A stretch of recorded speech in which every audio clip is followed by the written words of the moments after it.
And a WTOC update for you now. It's been more than 2 years since a Savannah mother last held her daughter. 15-year-old Desiree Gilliard was shot and killed in Yamacraw Village, one of the nation's oldest public housing projects. And police say her killer is still out there on the streets. Tonight, we have an update from Savannah detectives on the biggest challenges in solving this case. Our Madeline Bierster with that, as well as a sit-down with Desiree's mother, who says she's still waiting for answers. May 6, 2022, Desiree Gilliard's world stopped. She went looking for her daughter outside their home that night and found Desiree nearby. Desiree had been shot in the head, the left arm, and her left shoulder.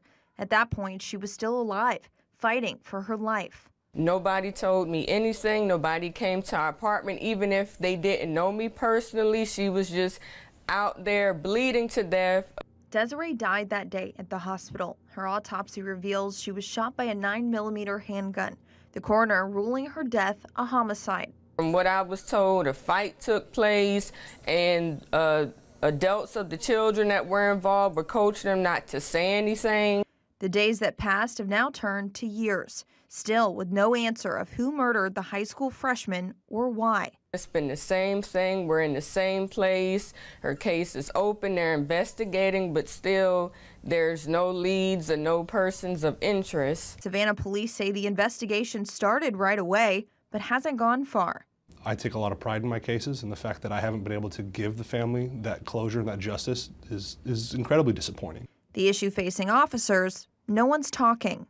If you asked me, do I believe people in Yamacraw know what happened to Desiree Gilliard, the answer is 1,000% yes. He understands that comes from a fear of retaliation, but says it's getting in the way of justice.